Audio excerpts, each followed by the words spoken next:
armas, batallas y hombres que cambiaron el curso de la historia. Esto y mucho más en Bellum Artis Historia Militar.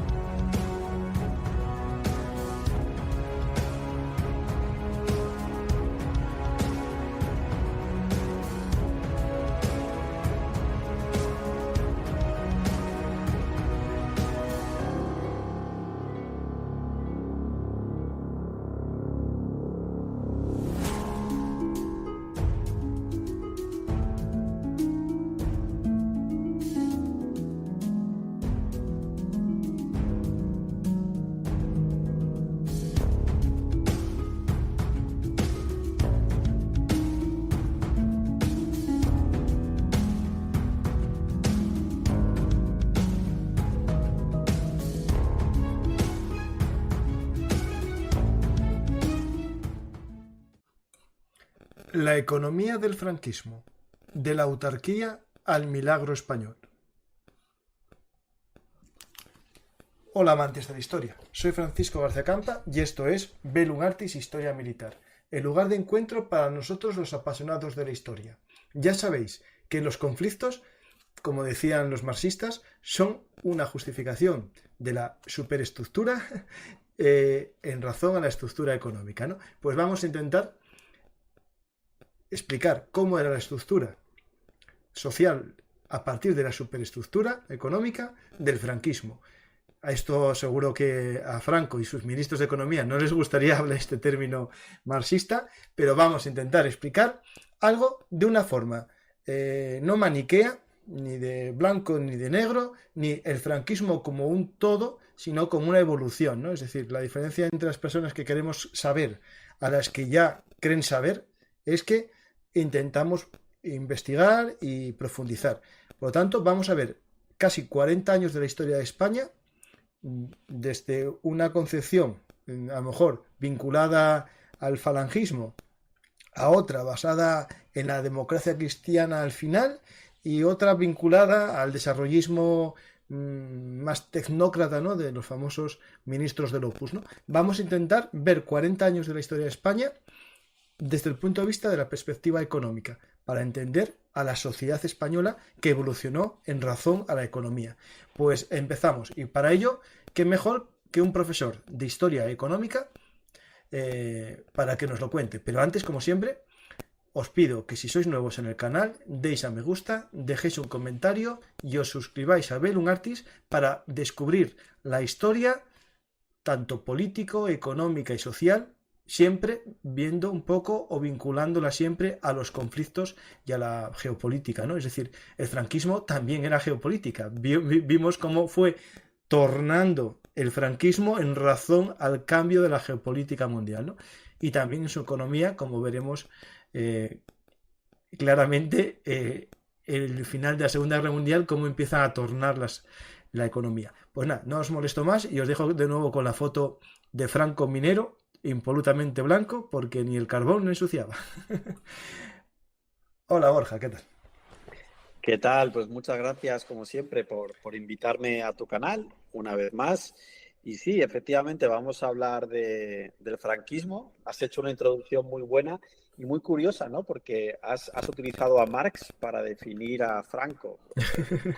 Como te escuche, le va a dar un patatús. No, era para intentar explicar la importancia de la estructura económica para entender, la superestructura para entender toda la sociedad, ¿no? Porque al final es cierto, claro, que la sociedad son unos marxistas. Y en eso sí comparto con ellos. En parte, todo se justifica en razón a la economía, ¿no? Pues... Vale, pues para hablar del franquismo, ¿qué es lo primero que a mí me gusta decir? Bueno, sobre todo es uno de estos temas que son calientes, que están siempre presentes, sobre todo en la opinión y en las políticas españolas. Nosotros no venimos aquí a opinar, sino a analizar la historia, ¿no? Y en ese sentido, como bien sabrán tus seguidores, que saben ya cosas de historia, en términos económicos, el primer error y súper común que se comete en la España de Franco a la hora de entenderla es entenderla como un todo, como un periodo homogéneo. No lo es. Tiene periodos muy distintos, tanto en las políticas que se aplican como en los resultados que se obtienen. ¿Qué periodos distinguiría yo? El primero es un periodo que casi que ni contaría del franquismo, que sería del 36 al 39, porque digo que no contaría. porque está en economía de guerra, claro. Claro, pero sí que es verdad que ya hay unas zonas del bando nacional en las que ya se están haciendo algunas cosas, ¿no? El segundo periodo es el periodo del 39 al 50, del que luego hablaremos, y que, como bien sabéis, es este periodo de la autarquía, del intervencionismo, de la regulación muy fuerte de los mercados, de la cartilla de razonamiento. Podríamos decir, sin riesgo a ser poco objetivos, Paco, el periodo del desastre económico. Sí, sí, sí, sí, sí. De la calamidad. Luego podríamos hablar del 50 al 57. La década bisagra son los años 50, pero ya haría ese matiz. Del 50 al 57 y del 57 al 59, que es cuando ya vemos que aquí hay que tocar algo porque las cosas no van bien, ¿no? Hay un plan de estabilización en el 59, pero también hay un plan de preestabilización que tiene lugar en el 57. Bueno, luego viene la época pues que recordamos por sus excelentes resultados, que es desde el 59 en adelante. Verdaderamente sería del 59 al 73, no al 75. ¿Por qué? Porque en el 73 hay una crisis internacional del petróleo que en España parece que no nos afecta, pero porque hacemos ciertas cosillas, ¿no? Como subvencionar el petróleo, etcétera, etcétera. Y luego ya, finalmente, del 73 al 75, que aunque es el final del franquismo, casi podríamos hablar de ¿qué? De la transición. Es decir, igual que hemos metido un periodo que es propiamente de la guerra civil, como bien sabemos, pues del 73 al 75, aunque está el franquismo, ya tenemos una transición, ¿no? Bueno, sobre la propia guerra civil, mencionar, que tus oyentes lo sabrán muy bien, que, lo primero, la zona republicana de inicio tenía clara ventaja. Sí, la zona industrial completa. Sí, muchas cosas, ¿no? Pero más gente, las zonas industriales, las reservas de oro, tenía un largo etcétera de ventajas, ¿no? Pero la forma en la que se ejecutó la guerra, pues digamos que en el bando rebelde o el bando sublevado, no sería del todo correcto decir el bando franquista porque había más generales. En el bando rebelde o en el bando sublevado, pues había una organización más militar y un objetivo claro, que es ganar la guerra. Mientras que en el bando republicano había una confluencia de intereses, también intereses regionales, y las cosas no se gestionaron tan así, ¿no? Luego también el gasto bélico no se financia igual. Quiero decir, el bando republicano, al tener oro y al ser la divisa oficial reconocida en el extranjero, pues podían comerciar con más facilidad.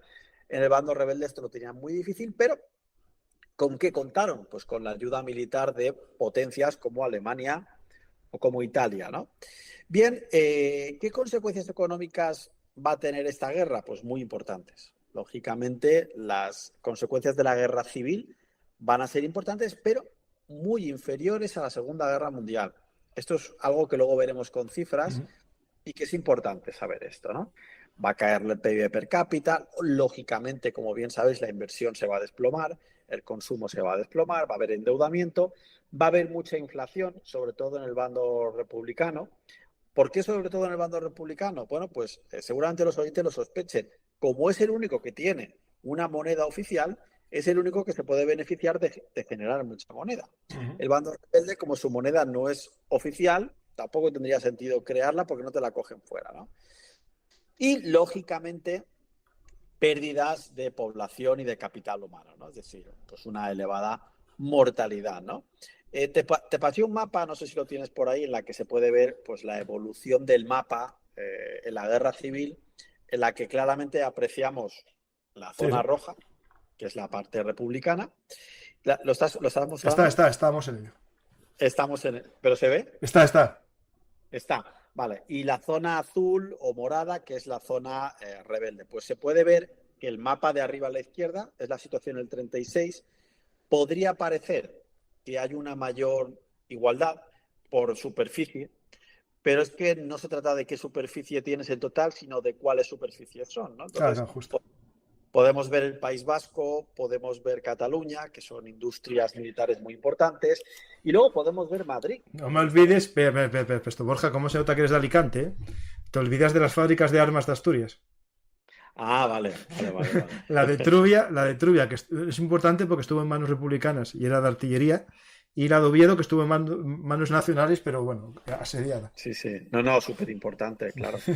Y se puede ver en el mapa cómo poco a poco el bando rebelde pues va, digamos, aislando y va haciendo cada vez más pequeña esa zona oficial, esa España oficial, ¿no? Eso en la serie que tenemos, Borja, que es interesante lo que estás Sí, comentando, en la campaña del norte fue, digamos, el punto más álgido, ¿no? La gente le viene siempre la batalla del Ebro, Belchite, pero el punto, como tú muy bien estás diciendo, el esencial para el cambio de la guerra fue la campaña del norte, cuando caen en manos bueno, de los sublevados, alzados, golpistas nacionales, eh, las fábricas, pero sobre todo la población, que puede empezar a ser llamada a filas obligatorias, es decir, un llamamiento de conscriptos, porque es algo que mucha gente se acerca a la guerra civil y cree que todos son voluntarios ideologizados, pero la realidad es que el ejército fue un ejército de conscriptos que lucharon donde les llamaron mayormente. ajá. ¿Puedes mostrar la diapositiva de las monedas? Ahí va. Para curiosidad del oyente, pues se puede ver, la duda creo que no cabe, ¿no? La del águila es la moneda, digamos, rebelde, rebelde, sublevada, se suele decir franquista, pero no es del todo No, en este correcto. momento sí que no es muy... Sí. Claro, y una curiosidad, la de la derecha, que es la moneda republicana, esto en muchas casas de España hasta no hace mucho habían. Mi abuelo tenía montañas de billetes de estos Mm. y no valen nada.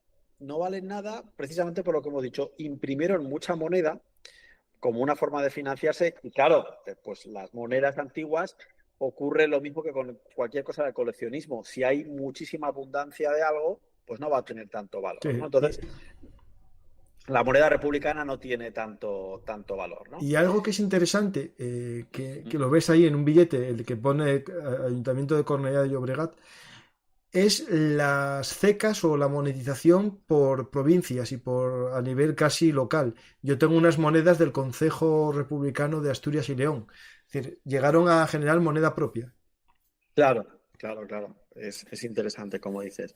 Bueno, pues teniendo claro la guerra civil, vamos a empezar ya con el primer periodo, que sería el que denominamos la autarquía. Esto es un spoiler, ¿no? Ya estamos diciendo de por dónde van los tiros. ¿Cuál es? O sea, el resultado económico va a ser nefasto, ¿vale? Lo que el régimen dirá es que esto es la posguerra, que la culpa de dónde está es la guerra civil. Vamos a desmontar, para la gente que está siguiendo el programa, este mito lo vamos a desmontar con datos. La culpa no es de la guerra civil y lo vamos a comprender ahora, ¿vale? La culpa, ¿a qué se la achacamos los que nos dedicamos a esto? Plano exterior y plano interior, ¿vale?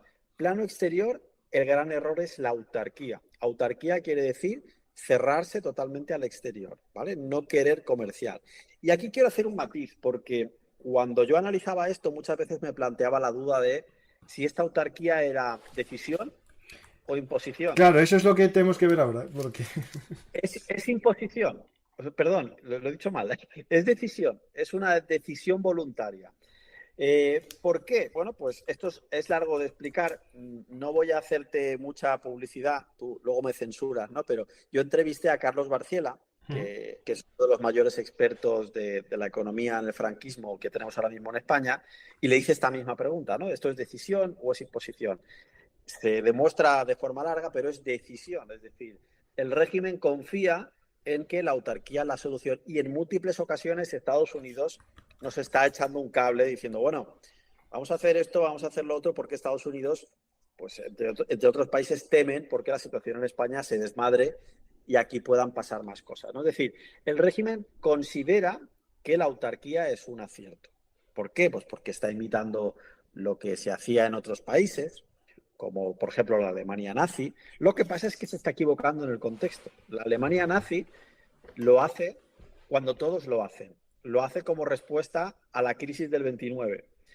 Pero la España de Franco lo va a hacer cuando el Plan Marshall, cuando la cooperación comercial de Europa, cuando casi el inicio de la Guerra Fría. Es decir, España no lo está haciendo en un buen momento. El aislamiento internacional va a ser un grave error, ¿no? El otro gran error es la intervención de los mercados. Esto de la intervención de los mercados, ¿qué quiere decir? Bueno, los mercados siempre están intervenidos de alguna forma, ¿no? En la economía actual hay un tipo de intervención pues más o menos moderada para evitar externalidades, para poner impuestos, etcétera, etcétera. Ya, pero aquí lo que estamos hablando básicamente es que a Franco no le gusta el mercado. Ideológicamente él desprecia el mercado. ¿Por qué? Pues porque de ahí viene el nacionalsocialismo alemán. Claro, esto viene un poco de la ideología fascista, que el falangismo... Claro, esto se complica mucho porque una cosa es el fascismo, otra es el falangismo y otra es el franquismo. Es decir, el falangismo tenía un ideal muy revolucionario, más, incluso más de intervención económica que el propio franquismo. Sí, pero podríamos decir de forma rápida para que se entienda, es que son anticapitalistas. Todos esos movimientos son anticapitalistas. ¿De dónde proviene el error que muchas veces la gente comete? En España solemos decir derecha, y en derecha nos cabe el fascismo, lógicamente Franco era de derechas, ¿no? Pero también nos cabe el capitalismo y aquí ya la gente la empieza a liar, ¿no? Porque es muy común que digamos, esta persona va a privatizar un hospital. Ah, es facha, ya, pero es que Franco no privatizaría un hospital. No. O sea, pues lo que se estaba diciendo es que, como bien sabréis, realmente el franquismo a nivel ideológico, o sea, Franco estaría en contra de privatizar un hospital, porque ese movimiento que limita ese fascismo, etcétera, etcétera, son como anticapitalistas. Ellos desconfían del mercado, desconfían del capital, lo que pretenden es intervenirlo. Bien, vamos a hablar un poco de esa autarquía de la que hemos hablado al principio. Es cierto, y por eso existe la duda, pues que lógicamente el régimen tiene sanciones y tiene bloqueos muy importantes, ¿vale? Recordemos que, claro, nosotros hemos sido partidarios, de alguna forma, de esa ideología que ha generado la Segunda Guerra Mundial y que es la ideología que ha sido, pues, entendida como y derrotada, además, ¿no? Nos van a excluir, como bien sabéis, por ejemplo, del Plan Marshall, pero no solo del Plan Marshall. Nos van a excluir de ese equipo que se está formando alrededor de lo que es el Plan Marshall. Nos van a excluir del FMI, del Banco Mundial, de la cooperación internacional, del comercio. ¿Y quién nos va a excluir? Todos. Todos. O sea, no estamos en ningún bloque. No pertenecemos ni a un bloque ni al otro, ¿vale? Es decir, España está fuera y esto pues tiene graves consecuencias. La autarquía es un error. Pensemos que la autarquía pues no nos va a llevar a ningún punto bueno, ¿no? Y luego, a nivel interno, pues como bien sabéis, hay errores. ¿En qué sector? Pues en la agricultura, en la industria y sobre todo también en el sector exterior. ¿Qué pasa en la agricultura? Esto es muy paradójico, porque pensemos que al final la agricultura con el franquismo, si me dijerais, ¿a qué país se le parece? A la Unión Soviética. El sistema de funcionamiento de la agricultura durante el franquismo, pues es un sistema con racionamiento, con requisas, con una cartilla que asignaba al consumidor pues una proporción de alimento, con precios intervenir. Al final, a lo que se le viene a parecer, como bien sabréis, es pues a ese régimen similar de la Unión Soviética, ¿no? ¿Y el resultado cómo va a ser? Pues mira, según al quien copie, me saldrá un desastre. Es decir, España pues va a estar al filo del hambre o pasando el filo durante buena parte de lo que se tiende a denominar la posguerra, ¿vale? Es decir, la producción agrícola va a caer. En lugar de recuperarse, conforme nos vamos alejando de la guerra civil, va empeorando la situación, ¿no? Y en la industria, pues parecido. En la industria la intervención es muy fuerte, se está fomentando industrias no competitivas y se están desmontando industrias competitivas. No es que se las desmonte a propósito, pero si yo estoy financiando la que no es competitiva, le estoy, digamos, haciendo la cama a la que sí es competitiva, ¿no? Una cifra que os va a interesar. La agricultura en 1930 representaba un 22,8% del PIB español. Vale. ¿Cuánto representaba en 1950? Un 28,7%. ¿Qué ha pasado? Ha aumentado el peso del sector agrícola. Esto es una involución tecnológica. Quiero decir, como bien sabemos, normalmente las regiones desarrolladas han ido disminuyendo la dependencia de la agricultura. Bueno, pues España, en el primer franquismo, le aumenta el peso que representa la agricultura, ¿no? Lo cual representa un poco la situación. Tenemos una gráfica, no sé si la puedes mostrar. La del PIB, gráfica. Sí, la que se ve en la distribución del PIB de agricultura, industria, servicios. Sí, una tabla. Vale, Sí, ¿la estás mostrando? Ahora mismo, sí. Vale, pues aquí lo que podemos ver es que, por ejemplo, si nos fijamos únicamente en el peso del PIB que tiene la agricultura, pues vemos que va subiendo. Cada vez la agricultura es más importante. Esto evidencia que la economía de alguna forma no está siguiendo la senda del desarrollo normal. Es decir, un país que se está haciendo agrícola en pleno siglo XX, pues algo no anda bien, ¿no? Es decir, no estamos en la senda de lo normal, ¿no? De alguna forma, el régimen lo que va a reforzar es el mito de la posguerra. ¿Por qué digo el mito? Posguerra hay, ¿no? Pero el discurso es que toda la culpa la tiene la guerra. Esto no es así y lo vamos a demostrar con cifras. Si puedes mostrar la siguiente tabla que te pasé, esta es muy clara. Nos indica en la columna de la derecha del todo cuántos años pasaron hasta que una serie de países recuperaron el nivel que tenían antes de la guerra. España se refiere a la guerra civil y el resto de naciones a la Segunda Guerra Mundial, ¿vale? Bueno, pues, por ejemplo, la República Federal Alemana tardó 3 años en recuperar su nivel de bienestar material previo. Claro, ese es el milagro alemán que mi madre, que es una señora que, bueno, ya tendría ahora sus 90 años, siempre recuerda del cine de pequeña que iba a ver cómo los alemanes, o sea, pintaban hasta en las ruinas, ¿no? Y que le llamaba la atención a ella, que es de las de cartas de razonamiento. Mi madre vivió esa época, claro. Claro. Pero bueno, si considerásemos que Alemania fuera un caso excepcional, por eso que hablas tú del milagro alemán, pues Francia tardó 3 años, Italia 5, Reino Unido incluso 0 años, tardó en recuperarse, Suecia 0, bueno, pues España tardó 15. 15 no es un poquito más, estamos hablando de que la diferencia es abismal. Entonces, la única carta que a mí me quedaría para defender esto sería decir que la guerra civil es mucho más grave que la Segunda Guerra Mundial. Es la única forma yo podría defender esto. Pero es que resulta que va a pasar al revés. Que la guerra civil, en parámetros numéricos, ¿no?, es menos grave que la Segunda Guerra Mundial. Y, a ver, hay una tabla, o sea, la gráfica que venía después, no, la siguiente, que pone comparación de la destrucción física causada. Vale, pues aquí podemos ver una comparación, por ejemplo.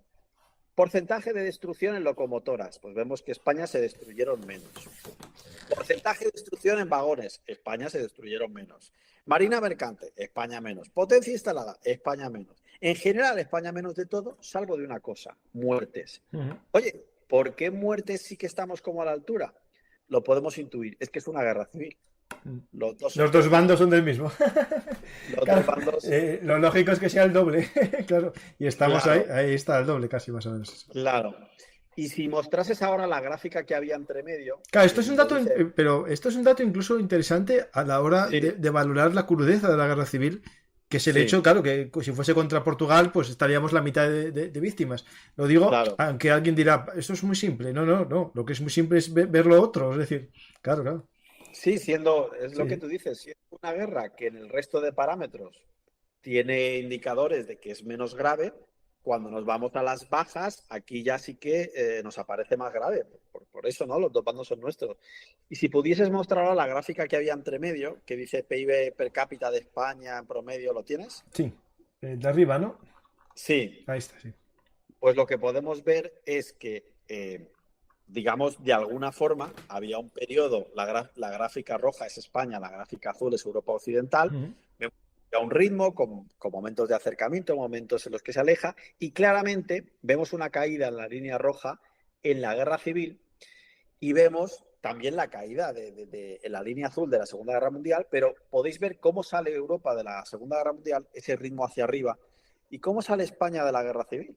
Hay como una recuperación y luego hay como un estancamiento. ¿Nos pareceremos más a la gráfica de Europa Oriental?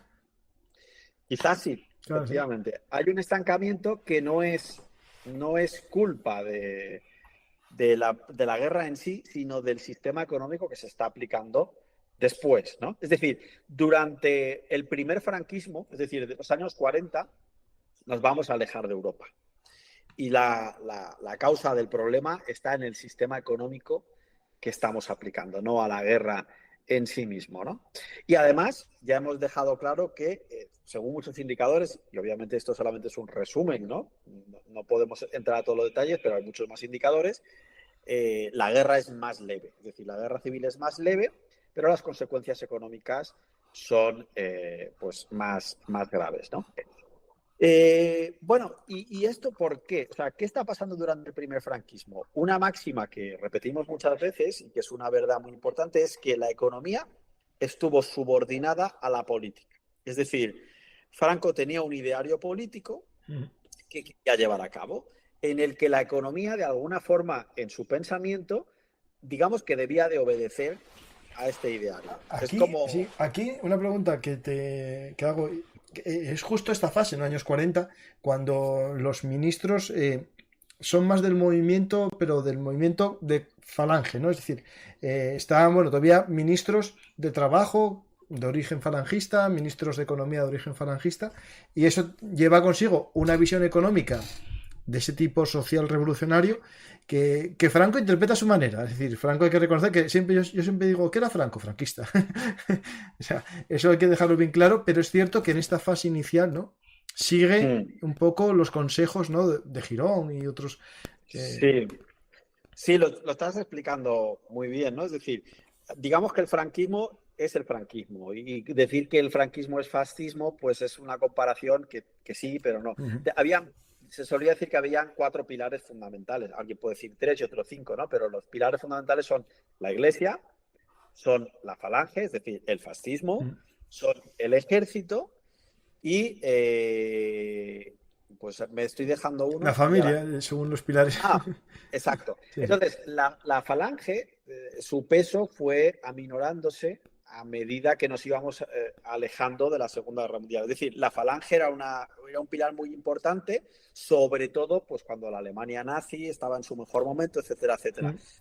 Momento en que la Segunda Guerra Mundial fue cambiando el rumbo, la falange fue como... O sea, es decir, el régimen se fue alejando de este movimiento y de sus ideas, ¿no? Lógicamente. Pero aún así, de alguna forma, las ideas de Franco, pues él, la economía es como si pensase que le obedecía. Es decir, él, digamos que a algún catedrático le escuchó la frase de Franco pensaba que los precios iban a seguir sus órdenes como si fueran un cuartel militar, ¿no? Uh-huh. Es decir, no, pues oiga, suba los precios, pues baje los precios. De esta forma, ¿no? Pero esto no funciona de esta manera, ¿no? Entonces, lo que hemos dicho, ¿cómo estaba la economía? Subordinada a la política. Es decir, los principios fundamentales eran políticos y la economía pues debía de obedecer, ¿no? Y otro principio que este sí que es muy propio pues de esta parte fascista que se está imitando es que se entiende, como bien sabéis, que el Estado es el que tiene que sacar a España del atraso económico, el Estado es el que tiene que industrializar al país, el Estado es el que tiene que hacer casi todo. Esto es lo mismo que está haciendo, la misma forma de pensar que tenía Mussolini o la misma forma de pensar que tenía Hitler. Pero ojo, no es el mismo contexto histórico. Cuando ellos lo hicieron, veníamos del crack del 29, un momento en el que, como bien sabéis, todos los países incrementaron mucho el peso del sector público. Sin embargo, cuando Franco lo está haciendo, ya estamos en un periodo un poquito distinto, ¿no?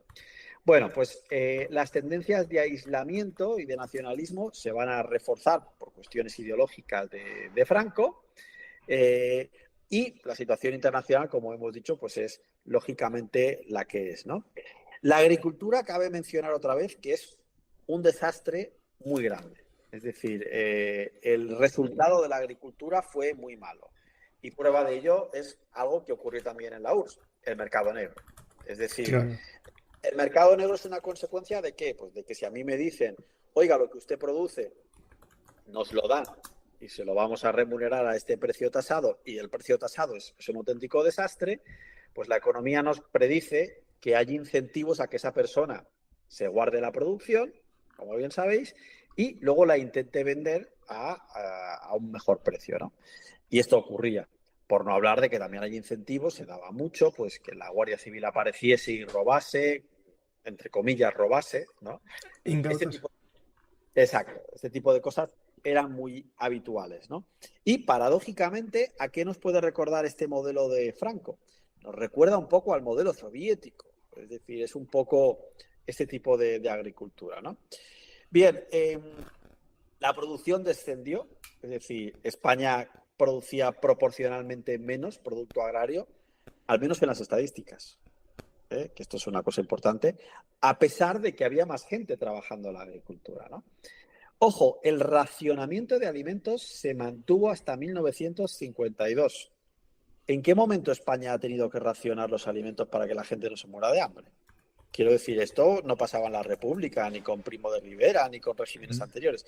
Aquí hay un problema gordo, es decir, esto es un problema bastante importante, ¿no? Se creó el Servicio Nacional del Trigo para regular todo esto. El objetivo del Servicio Nacional del Trigo era garantizar el abastecimiento alimentario, pero el resultado fue el contrario.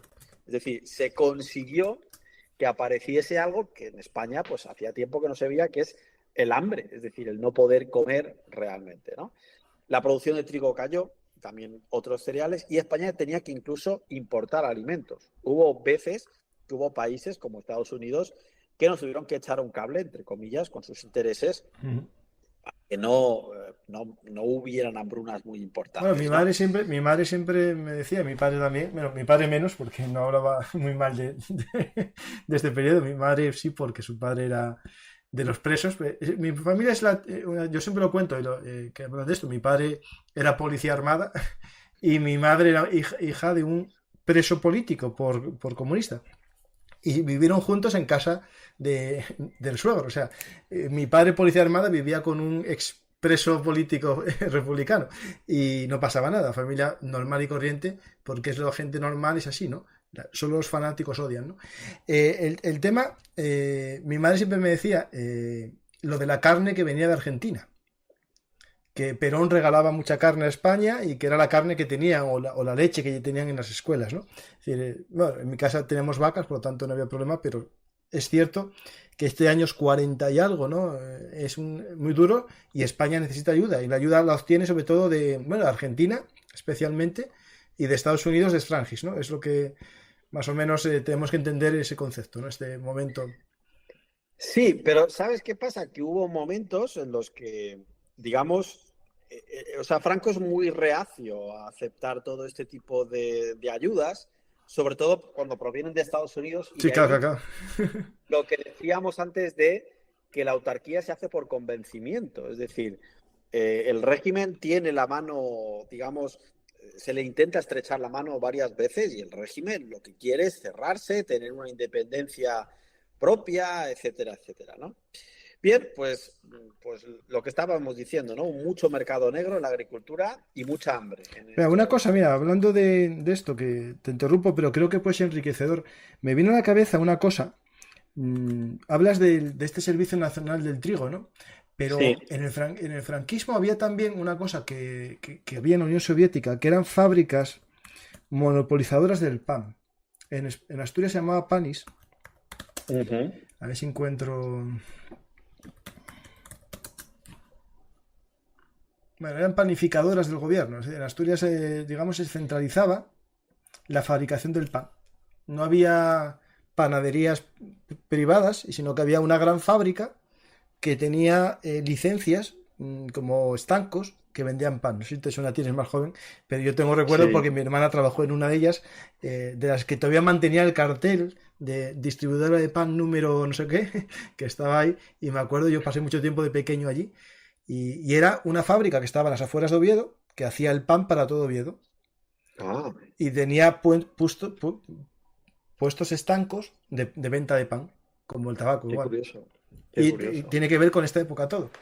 Después ya se centralizó, y me acuerdo que en Asturias, en el año 80 y algo, hubo una panadería que empezó a vender pan los domingos, y le demandaron las panaderías que vendían el pan de la fábrica, y tuvieron un juicio, ganó, y empezaron ya a vender pan los domingos, porque no se vendía pan en los domingos por eso, porque cerraba la fábrica de pan. Eso me imagino que estaba en toda España, sería algo que no solo asturiano. Sí, claro. Bueno, pues la agricultura estuvo intervenida y el resultado, ¿cómo fue? Pues muy malo. Y la industria también estuvo intervenida, y el resultado de la intervención de la industria también fue muy malo. Luego hay una cosa que esto es muy típico de las industrias intervenidas del siglo XX, y es que a la hora de intervenir la industria, ¿qué tipo de industria quería el régimen? Pues la típica industria que querían los gobiernos, digamos, no democráticos en el siglo XX, y es industria pesada, ¿no? Es decir, Franco intentaba forzar la máquina para que España generase una industria pesada, que como bien sabéis es lo que hizo la Alemania nazi, es lo que intentó Mussolini, es lo que intentó la Unión Soviética. Pero hay bastantes diferencias entre los unos y los otros, porque veréis, Stalin hace esto y podríamos hablar de que es un error en el sentido de que está dejando de lado el alimento. Ya, pero es que a Stalin se le echa encima la Segunda Guerra Mundial y esto le va a venir muy bien, ¿no? Hitler, pues bueno, ¿por qué hace Hitler esto? Porque va a provocar la Segunda Guerra Mundial y lo sabe, ¿no?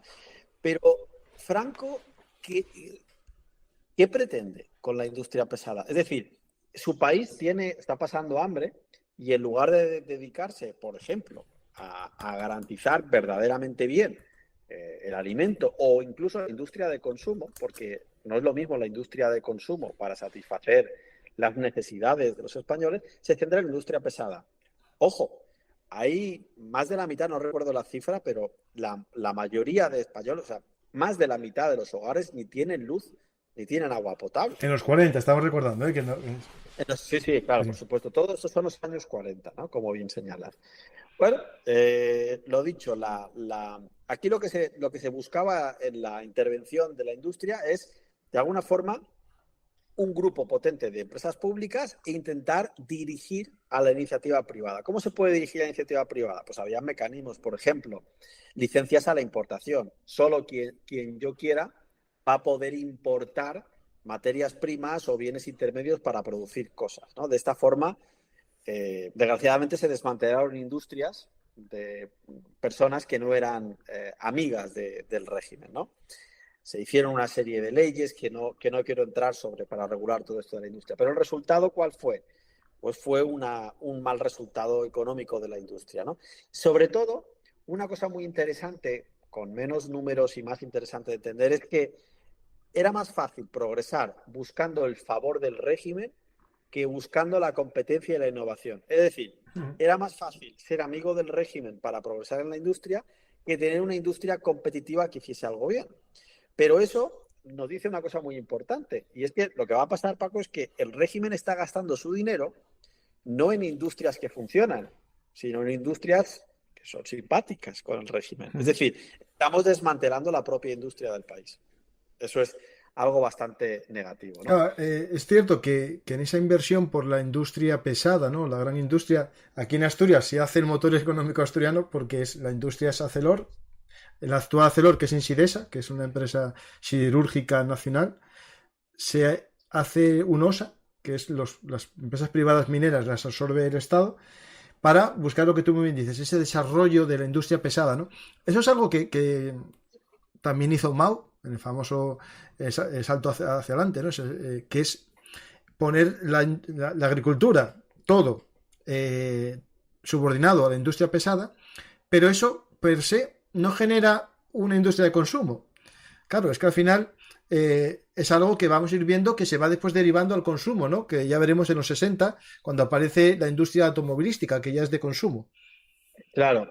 Yo aquí os hago una reflexión que es como muy mía, ¿no? A mis alumnos siempre les digo que la economía se suele desarrollar en base a la pirámide de las necesidades básicas del ser humano. Es decir, los países que observamos que se han desarrollado gracias al mercado y no a la intervención abrupta del Estado, ¿qué han desarrollado primero? Siempre lo básico: alimento, vestido, vivienda, etcétera, etcétera. El caso de Gran Bretaña, ¿no? Y cuando se ha dado una industria pesada, siempre ha sido porque el resto de necesidades estaban cubiertas. El error de Mao, el error de Franco, y lo que en teoría podría ser un error de Stalin, pero le sale bien porque le viene a la Segunda Guerra Mundial, y ahí es una necesidad acuciante, ¿no? Es pretender desarrollar la industria pesada cuando las necesidades básicas de la sociedad, que son prioritarias, no están garantizadas, ¿no? Esto es lo que le pasó a Franco, no nos tenemos que defender de nadie, no nos van a invadir, entonces pues esto fue un error, ¿no? No podemos hablar de la industria sin hablar de la creación del INI, pero no voy a adentrarme mucho en esto, ¿no? Se está inspirado en el INI y es un organismo que lo que busca es dirigir la iniciativa tanto privada como pública de la industria, ¿no? Bien, y mencionar una vez más, el sector exterior era mínimo. España intentaba ideológicamente no importar nada Y tampoco podíamos exportar porque, digamos que si tú no importas, si te cierras, los países tampoco te van a comprar a ti, digamos, ¿no? Bien, ¿qué mecanismos había para protegernos? Pues había licencias a la importación, había contingentes, había prohibiciones, etcétera, etcétera, ¿no? Las divisas no podían fluctuar libremente, es decir, yo no podía entregar la peseta a otro país así como así, necesitaba una licencia, etcétera, etcétera, ¿no? Es decir, el comercio exterior, digamos, exagerando las cosas un poco, estaba casi prohibido. Es decir, el comercio exterior estaba solo para excepciones que el régimen pues me daba ese permiso, ¿no? Bueno, esto es los años 40. Ojo con esto. Yo no vamos en ningún momento a entrar si el franquismo es bueno o es malo, si la economía es buena o es mala, pero el primer franquismo, que es lo que hemos estado hablando hasta ahora, posiblemente sea una de las peores épocas de la economía española en los últimos siglos, me atrevería a decir, ¿no? Es decir, por lo menos en los últimos 300 años. Es decir, el primer franquismo hace que España se aleje tremendamente del resto de Europa, ¿no? Claro. Pero no todo el franquismo, sino el primer Esto es franquismo. importante, que la gente ya se está obcecando. Uno está diciendo que solo nos fijamos. No, espera, estamos hablando de etapas. La primera etapa es esta. La primera etapa. Pero como hay gente que son como los burros y no aprenden, no, pero hay otra gente que, bueno, que aunque sean franquistas, aprenden. Y aunque te caiga mal una persona, aprende. Y aunque Claro. sea, aprende. Y se dan cuenta de los errores y comienza un cambio hacia los años, hacia mitad de los 50, ¿no? 53, 54, Sí. comienza el famoso cambio hacia el desarrollismo, ¿no? Eso es. Pues mirad, la década de los 50 se la denomina la década bisagra. Mm. Y lo podríamos entender como el proceso en el cual me doy cuenta de que hay un problema y aplico las medidas y voy corrigiendo porque veo que las medidas van o las medidas no van, etcétera, etcétera. Lo denominamos década bisagra, sabéis que la bisagra, pues lo de la puerta, ¿no? Para Sí, sí, sí. el ir bien de ir el mal, ¿no? Puedes enseñar una gráfica que pone comercio exterior español y ahí lo que se puede ver es que en los años 50 comenzamos a abrirnos. Pero hay un problemilla y es que si nos fijamos, hay una línea naranja que son las importaciones y son las exportaciones. Cuando España más se abre, las importaciones crecen mucho más que las exportaciones. ¿Y esto por qué es? Porque, digamos, tenemos más interés, como nos hemos desfasado tecnológicamente, tenemos más interés en comprar bienes que son más competitivos de fuera que los de fuera tienen en comprar nuestros bienes. Claro. Y esto es decir, nos hemos cerrado, tenemos un desfase y eso pues, se tendrá que corregir de alguna forma, ¿no? Bueno, los años 50 España va a retornar el crecimiento y a cifras muy altas, pero no las malinterpretemos. Veréis, del 50 al 60 España crece al 3,5 anual. Si lo interpretamos en 2023 con cifras actuales, podríais pensar que eso es un éxito incomparable, pero no lo es. Porque en ese contexto de esos años, que es la época de después de la Segunda Guerra Mundial, nuestro entorno, con países mucho más desarrollados como Gran Bretaña, Francia, Alemania, crecían todavía más. O sea, nosotros crecemos al 3,5, pero el resto más, ¿vale? Por cierto, del 35 al 50 crecíamos un menos 0,9 cada año. Es decir, que no crecíamos, Sí, íbamos sí, para sí. abajo. Y sin embargo, la época... Bueno, esto es como cuando esto de no crecíamos, depende cómo hagas la gráfica, ¿no? ¿Te acuerdas en lo del COVID que cierta emisora pública española, cuando hubo un decrecimiento del 18%, cortó la gráfica a la mitad? Claro, Depende cómo hagamos la gráfica. se puede manipular las cosas. Pues mirad, en la época del 60-73, que esta es la que se la conoce como el desarrollismo, etcétera, etcétera, España creció al 6,4% anual. Eso sí que es bastante más que el resto de nuestro entorno. Podéis ver las tres etapas como tres marchas de coche. Menos 0,9, 3,5, 6,4. Aquí están claramente las diferencias, ¿no? Que esto solo es la tasa de crecimiento del PIB, pero arrastra un montón de cosas. Y entre otras, el bienestar social arrastra también, ¿no? ¿Por qué creció España en los años 50? Sobre todo, ahora sí, por la industria, que esto es adecuado. No queremos crecer por la agricultura. Es decir, el índice de producción industrial crecía un 6,7% en los años 50 y un 10% en los años 60. Un ritmo muy fuerte, ¿vale? Y ahora sí, la agricultura está cayendo.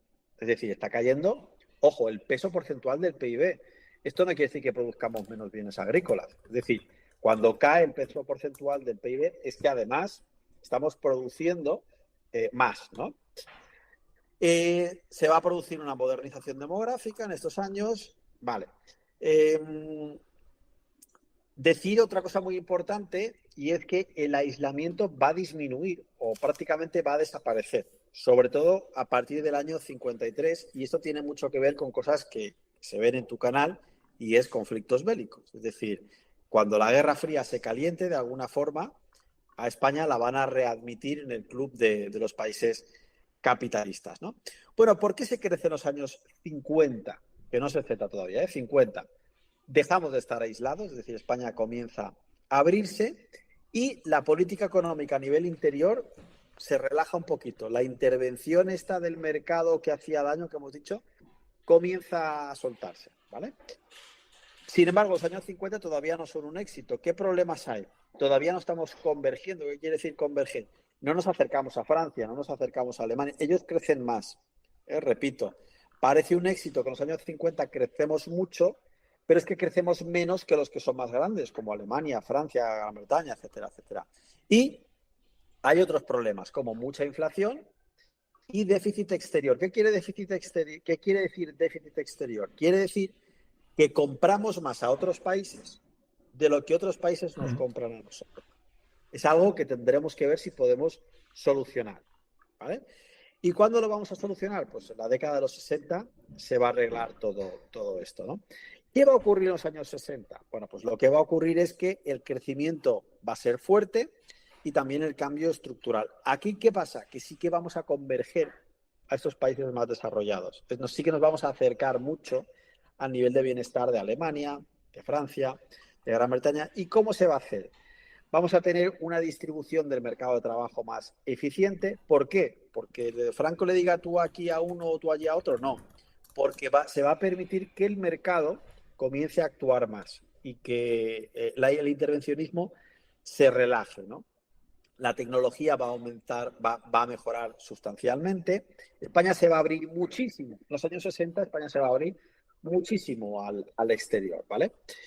Y el sector servicios también va a crecer muchísimo. Lógicamente habría que hablar también del turismo. El turismo va a tener un peso muy importante. Te he puesto una tabla en la que se ve la población activa del 40 al 70 en varios sectores. Ahí está. Y aquí podemos ver, y la comprenderéis muy bien, por ejemplo, mirando la población activa en agricultura. Esto es qué porcentaje de la población que trabaja en España se dedica a la agricultura. Cuanto menos haya, mejor para un país que pretenda ser desarrollado. Claro, esto es algo que siempre, bueno, con mis amigos, bueno, a veces discuto con ellos, ¿no? Y dicen, no, es que la industria es el motor de una economía. Realmente, viendo esta gráfica, es cierto, pero hay fases, ¿no? Es decir, primero va desapareciendo el porcentaje de la industria, de la agricultura, Ajá. Crece la industria y cuando la industria crece, disminuye el tamaño de la industria y crece servicios, ¿no? Muy buena reflexión, Paco. Es que en el siglo XX casi se confundía industria con ir bien, ¿no? Sí, Más sí, sí, industria sí. ir bien. Pero sí que es verdad que actualmente está pasando que en los países más desarrollados lo que estamos viendo es casi incluso una disminución de la industria y un aumento. Aquí hay modelos, ¿verdad? Por ejemplo, China no es así. Sí. China Pero China en algunas cosas todavía está en una fase intermedia, no está en la fase... Ajá, Claro, sí. es verdad que va a superar a todos, pero realmente ahora no está en la fase, digamos, de desarrollo completo todavía. Claro, por eso yo me he fijado, como bien sabes, sobre todo en la agricultura, y no me he fijado tanto en si crecía la industria, si crecía la construcción o si crecían los servicios, porque nos vale todo, ¿no? Que, por cierto, no es que la agricultura sea mala, como saben los oyentes, sino que se está produciendo más producción agrícola, ¿vale? Pero con menos población dedicada a ese empleo. Es la automatización. Hay más automatización, más Claro. fertilizantes, más animales, más... Es decir, requiere menos mano de obra, ¿no? Sí, pasamos del paisano con una mula al tractor Barreiros o al tractor Ford de importación, ¿no? Es decir, ahí. Eso es. En el 59 decir una cosa, y es que el PIB español más o menos era el 58% del PIB de los países de Europa.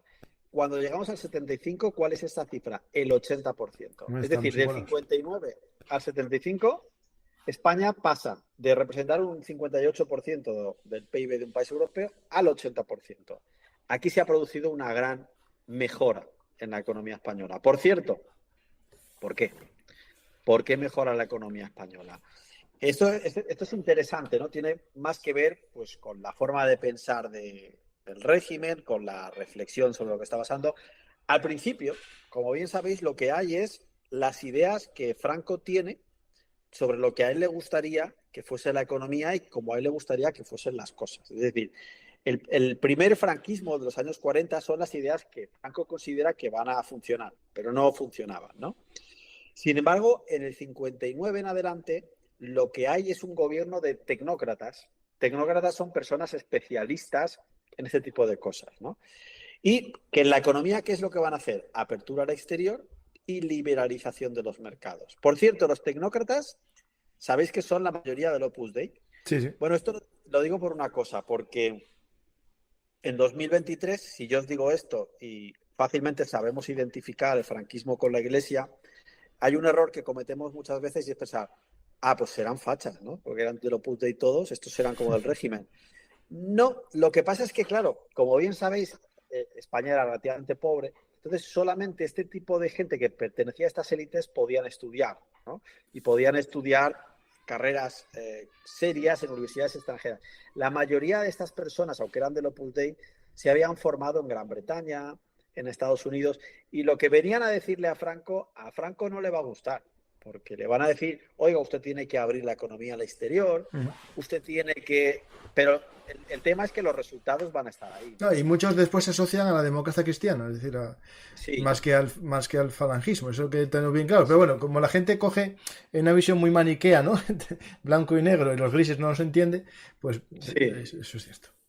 Es la simplificación, ¿sabes? Opus Dei derecha. Sí, sí. Derecha, capitalismo, pero también Franco. Entonces lo mezclamos todo y sale una interpretación un poco peligrosa, ¿no? Hay una gráfica, ¿puedes mostrar esa gráfica del PIB per cápita español como porcentaje de la Comunidad Económica Europea? Sí, la gráfica está ascendente. Sí.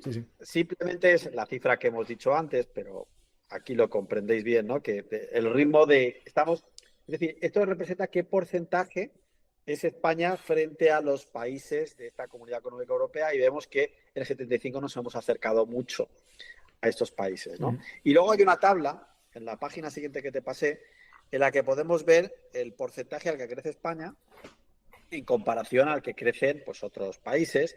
Y vemos que España crecía al 5,79, del 50 al 73, y pues podemos ver comparado con otros, ¿no? Pero ojo, porque la gente que nos está escuchando, que ya sabe muy bien de qué va esto, sabe que esta tabla tiene un pequeño problema, y por eso luego mostraremos otro, y es que del 50 al 73 estamos mezclando dos periodos. Una cosa son los 50 Claro. y otros son los 60. Por eso luego mostraremos la de los 50 y la de los 60, ¿no? Pero bueno, podemos ver pues, que aún así el ritmo de crecimiento no es muy malo, ¿no? Y insisto, ¿por qué estamos mejorando este ritmo tan bueno? Sobre todo, hemos abandonado el aislamiento en el plano exterior y la intervención de los mercados a nivel interior, ¿vale? Por cierto, ¿qué pasa? ¿Que intervenir en el mercado está mal? ¿Está mal poner un impuesto a una empresa que contamina? Claro, es que no es intervenir bueno o intervenir malo, es que habían intervenciones que iban en contra del propio funcionamiento de la economía y que no beneficiaban en la práctica a nadie. A ver, básicamente no es que intervenir sea bueno o malo, es intervenir bien o intervenir mal. Eso. Es una intervención que no tuvo buenos resultados, ¿no?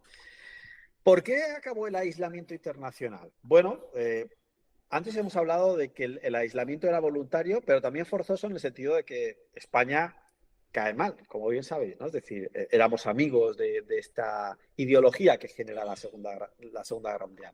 Bueno, la Guerra Fría se calienta, por ejemplo, con la Guerra de Corea. Estados Unidos, pues ve, de eso sabéis mucho, porque en este canal tratáis mucho estos asuntos. Bueno, y tenemos un pedazo de programa de economía de la Guerra Fría con un tal Borja, que sí, está muy bien el programa, ¿eh?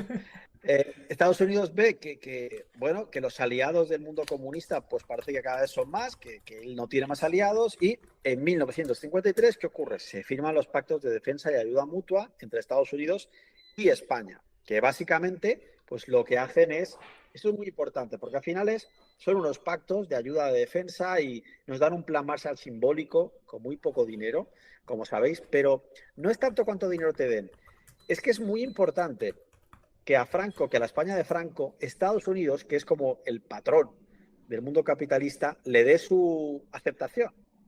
Porque esto le está diciendo al mundo, al inversor, al turista, bueno, este país es más aceptable de lo que nos Sí, imaginábamos. sí, no está en la lista del mal. No está en la lista del mal. Y esto hace que nuestra economía pueda despegar con mucha más facilidad a partir de aquí, ¿no? Nuestro turismo, etcétera, etcétera. Bueno, como Claro, hemos dicho... yo estoy poniendo, sí, te interrumpo porque justo en el cambio, ¿no?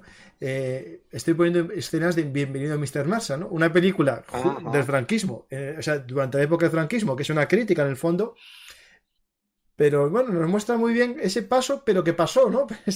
No pasó Mr. Marshall, pero pasó después Estados Unidos, ¿no? Y es una película que a los más jóvenes, si no la vieron, verla porque tiene mucha coña y mucha retranca. Y eso, bienvenido a Mr. Marshall. Sí, es un plan Marshall que no es tanto económico, sino propagandístico, ¿no? Es decir, ¿qué significa? Pues esa señal de a mí Estados Unidos me reconoce, me acepta, etcétera, etcétera. Y eso, pues a los mercados internacionales, a los inversores internacionales, a las multinacionales que pueden montar su fábrica en España, pues esto nos va a dar una señal muy importante, ¿no? Bueno, en 1959, como sabéis, tiene lugar el Plan de Estabilización. Pero hay otra cosa menos conocida, Paco, que es el plan de preestabilización, que se aplica en el 57-58. ¿Qué es el plan de estabilización y qué es el plan de preestabilización? Bueno, pues se trata de mejorar la economía.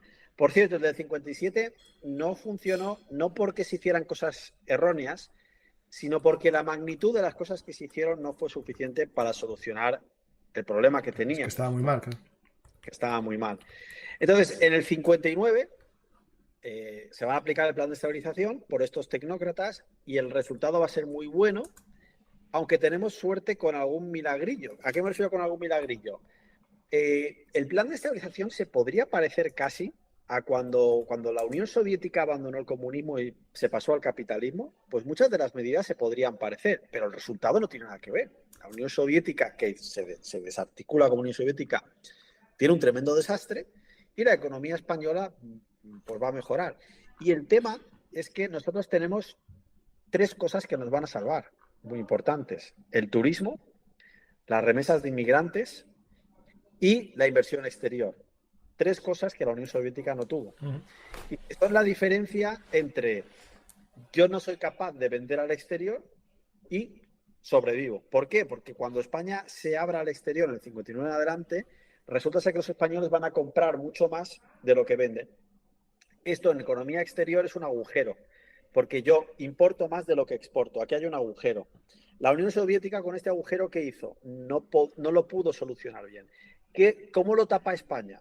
Lo tapa con tres cosas. Turismo, remesas de inmigrantes que son españoles que se fuera y envían el dinero a casa, e inversión extranjera. Estas tres cosas marcan la diferencia entre fracaso estrepitoso y éxito. Y es muy importante que las tengamos en cuenta. Lógicamente son cosas, bueno, el turismo tiene que ver con nuestro patrimonio histórico, del que, pues, ¿qué te voy a decir, no? Tú sabes mucho, tienes un canal de historia. Bueno, España pero a ver, hay que ser sincero, lo que hizo el turismo fueron las playas de Benidorm y Sí, las suecas en bikinios. tienes razón, pero también tenemos otros tipos. España, como sabe el oyente, tiene mucha diversidad, tiene mucha oferta. Y además el turista puede venir un año o puede ver Benidorm y luego puede venir otro año y ver Barcelona y luego ver Sevilla y ver a Galicia, y es que parece casi naciones distintas, ¿no? Sí, Pues sí, sí, tenemos una sin duda, diversidad sí, sí. importante. Las remesas de inmigrantes, ¿de dónde vienen? Bueno, había muchos españoles que estaban fuera, que se tuvieron que ir por la precariedad que habían vivido en ese primer franquismo y que estaban mandando dinero a sus familias. Y la inversión exterior, ¿por qué? Bueno, pues es que España estaba rodeada de riqueza. Francia, Alemania, Gran Bretaña. Y como bien sabéis, oye, ¿y por qué no monto una fábrica en España que los trabajadores cobran menos? No, claro, Pues no. la respuesta con la España de Franco era muy sencilla y es: no me fío, a ver si me van a expropiar. Es decir, este país, sabemos que los regímenes, pues como ha pasado en la Argentina de la Kirchner, ¿no? Por ejemplo, son este tipo de gobiernos son capaces de expropiar en un momento determinado, como hicieron con Repsol y YPF, ¿no? Expropiense. Expropiense. Frase de Chávez, ¿no? ¿Verdad? Sí, sí. Bueno, lo que los tecnócratas están trabajando e incluso están preparando también la transición democrática con Juan Carlos, etcétera, etcétera. Como bien sabemos, estamos trabajando en pues, hacerle ver al inversor extranjero, al empresario extranjero, que España no va a hacer estas cosas y que a nivel económico es un país serio y que acabará siendo un país serio en todos los sentidos. Sí, es lo que se llama así, que está para muchos políticos actuales, no existe, que es la seguridad jurídica. Sí, eso es muy importante. Es decir, que el empresario extranjero o el inversor extranjero, sea empresario o sea un señor que se quiere comprar una casa en la playa, que sepa que está a salvo, que no pasa nada. Porque si eso no está claro, pues el francés no va a invertir, el alemán no va a invertir, y esta inversión es muy importante, bien sea turismo, bien sea una empresa, bien sea lo que sea, ¿no? Es decir, el sector exterior es un motor fundamental del crecimiento de ese milagro español, ¿vale? El sector exterior es fundamental. También en la parte exterior, ¿eh? O sea, yo no he dicho que España no pueda exportar, sino que exporta un poco menos de lo que Sí, sí, importa. bueno, sí, sí. Pero también vamos a exportar cada vez más cosas. Es la época de la industria del automóvil en España y otras muchas industrias. Pero esto necesitará un tiempo para que España, pues también en la parte industrial, se haga un país más sólido. De todas formas, se soluciona el problema. Verdaderamente España esto lo ha seguido trayendo hasta la actualidad. Es decir, España es un país que tiende a importar más de lo que exporta y que lo tiende a compensar cada vez más con el turismo. Es decir, el turismo en España representa un peso de nuestro PIB muy importante. España es un país muy visitado, ¿no? Y Benidorm, que tú has dicho, es una ciudad yo la tengo cerca y voy, a mí me Bueno, gusta. yo pasé muchos veranos allí. Sí, a mí también. Mis padres eran los de ir a Benidorm, eso sí, no tengo yo. O sea, aquello es una caja de hacer billetes, ¿no? Que puedo Sí, sí, decir, sí, sí. son expertos en turismo, pero hay muchos pequeños Benidorm en España, ¿no? Sí, sí, sí. Benidorm, Salou, Peñíscola, Marbella, en definitiva, ¿no? Bueno, pues hay una tabla que podría ser interesante y es la que pone principales componentes de la balanza de pagos. Aquí está. Bueno, pues aquí, ¿qué podemos ver? Podemos ver cómo esa balanza comercial, que es la diferencia entre importaciones y exportaciones, en el 73 tiene un agujero de menos 3.546. ¿Y cómo tapamos ese agujero? Pues podemos ver que solo el turismo ya casi se le acerca. Si a esto le sumamos las remesas de inmigrantes y el capital a largo plazo y la balanza por cuenta corriente, que son las inversiones extranjeras, pues vemos que más o menos lo estamos compensando, ¿no? En definitiva, y resumiendo lo que hemos visto hoy, como bien sabéis, el franquismo, en términos económicos, no se puede resumir en un periodo en el que fuimos bien o en un periodo en el que fuimos mal. El franquismo tiene etapas muy distintas, con diferencias mucho más abundantes de las que hemos visto hoy, porque, bueno, pues esta sesión dura lo que dura. Yo con Paco podría estar mucho más tiempo, pero dura lo que dura. No pongo límites, ¿eh? De hecho, me falta preguntarte por Sí, algo que... hay cambios de marcha que Sí. son los que han propiciado esto. Sobre todo, una cosa que quiero que tengamos claro es que lo que Franco verdaderamente pretendía hacer era lo de los años 40. Ahora, el hombre es cabezón, pero hasta un punto. Quiero decir, él pretendía hacer eso, pero los resultados no le avalan. Entonces, llega un momento que dice, vale, vamos a probar otro tipo de cosas. Y entonces los resultados funcionan. Entonces, al final, claro, logras cambiar de método, claro, pero con los beneficios consigues realizar lo que tú querías, que es, por ejemplo, qué sé, seguridad social, no sé qué, lo otro, que al final se lo dabas a Girón, que era el que gestionaba todo aquello todavía, y al final sigue siendo el mismo objetivo, digamos, de la revolución social, pero con un sistema capitalista, ¿no? Es decir, eso bueno, es. al final esto dicen por aquí en el chat, pero es cierto, se parece bastante a China esto, sí. A la China actual, sí, sí. Se parece a China y no se parece a la URSS. Y voy a hacer un matiz porque es muy bueno el comentario que han hecho, porque es la capacidad de detectar que hay un error y modificar a tiempo antes de que la cosa implosione, que es lo que no hace la URSS, que lo vimos en aquel tema, Paco, que decías antes, en el que hablábamos de la Guerra Fría. Y es lo mismo que le pasó a China, es decir, China con Deng Xiaoping hizo una serie de reformas y la idea es la misma. De hecho, tenía una frase que decía, me da lo mismo que el gato sea un gato con tal de que cace ratones. Que es como decir, si va, ¿no? Pues aquí es lo mismo. Si Franco cambia el sistema, también hay que tener la capacidad de decir, bueno, pues voy a cambiar el sistema y voy a coger gente que parece que sabe.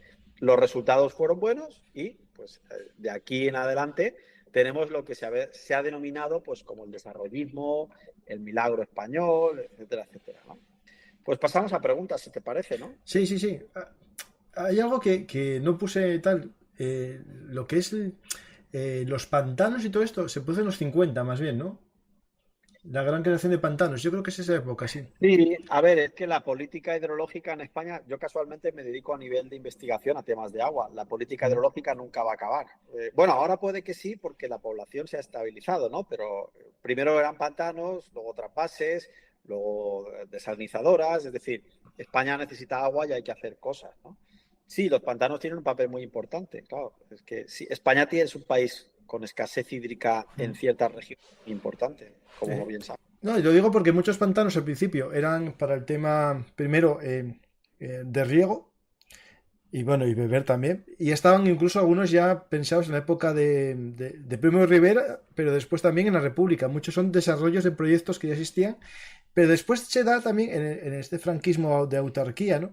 Una solución que es el salto de agua, es decir, una generación eléctrica que en España hay más que en el resto de Europa de pantanos eléctricos.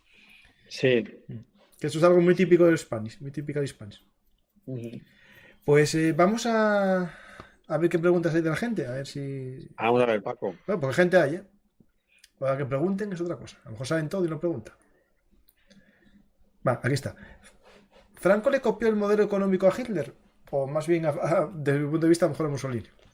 Es una muy buena pregunta. De forma simplificada se podría decir que sí, pero lógicamente hay unos matices tremendos.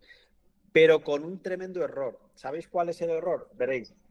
Hitler hace un modelo económico coherente de alguna forma con un contexto de crisis del 29, en la que precisamente es la relación comercial que tiene con algunos países y otras situaciones, como por ejemplo la deuda que le viene del Tratado de Versalles, etcétera, etcétera, lo que le genera el problema. Es decir, Hitler sabe detectar que de esa relación exterior, gran parte también de las deudas del Tratado de Versalles, etcétera, es la lacra de España, de España, de Alemania, entonces se aísla y acaba con muchos de los problemas con el aislamiento, entre otras cosas por cortar con las reparaciones de guerra, etcétera, etcétera, ¿no? España le copia ese modelo de aislamiento, pero en fuera de juego. Quiero decir, es que no es lo mismo el 29, bueno, el 29 no, el 33, no es lo mismo el 33, que es cuando llega Hitler al poder, pues no es lo mismo que hacerlo en los 40, porque el contexto ha cambiado. Y en el 40 aún. Pero ¿sabéis cuándo se convierte la estrategia en pésima? Del 45 al 50. Porque como bien sabéis, del 45 al 50 comienzan a generarse ese bloque de la Europa capitalista con Estados Unidos al otro lado, y España se queda fuera de esto. Y esto le hace mucho daño. Sí que le está copiando el modelo a Hitler, pero sus objetivos son distintos, su contexto histórico es distinto. Y en consecuencia el resultado también es tremendamente distinto. Y no solamente esto, sino que lo aplica en un país distinto. Ojo con esto también. Porque antes he dicho que hay una cosa, como bien sabéis, que es la pirámide de las necesidades básicas. Que no es lo mismo la situación de la Alemania de Hitler, no es la misma situación económica de partida que la situación económica de partida que tiene España. O sea, en Alemania no se estaba pasando ese nivel de hambre que se pasaba en España en la posguerra. Es decir, España tiene prioridades que no se saben priorizar. Y el resultado, pues lógicamente, no es el mismo. Hay una pregunta sobre los pueblos que se crearon en 1957 con el plan de estabilización. Aquí hay un tema que lo busqué porque me sonaba, que en esa fecha, está aquí, el 21 de septiembre de 1957, se publicó un decreto de presidencia de gobierno para frenar los asentamientos clandestinos en la capital, en Madrid. La afluencia constante a Madrid de familias procedentes de otras capitales y pueblos de la nación, carentes por lo general de medios económicos sin profesión determinada, ni domicilio en que recogerse, lleva consigo una sistemática construcción de chabolas, cuevas y edificaciones similares en el extrarradio de la población, ocupando terrenos lindantes con importantes vías de comunicación e incluidos en planes urbanísticos aprobados o en proyecto, ¿no? Esto es un poco ese momento de chabolismo, que es un fenómeno normal que está pasando en China también, ¿no? El abandono del campo para ir a la ciudad. En China es todavía más complejo porque no tienen no les dejan censarse, no pueden ir al colegio, ni a los hospitales, y tienen que ir a su municipio, que está a 5.000 kilómetros, a hacer todo, ¿no? Es claro, eso pasa siempre, ¿no?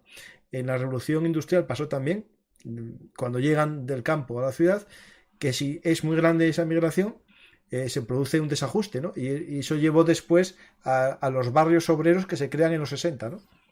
Efectivamente, coincido en todo lo que has dicho, es decir, así lo veo, ¿no? Suele pasar, es habitual, incluso la propia Gran Bretaña también tuvo problemas en los momentos de crecimiento industrial, lo que pasa es que allí se planificó de otra forma, es habitual, en el momento que hay un boom industrial, sí.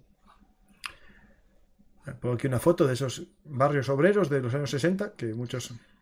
Habría que haber llamado al tal David de Desocupa y te lo saca.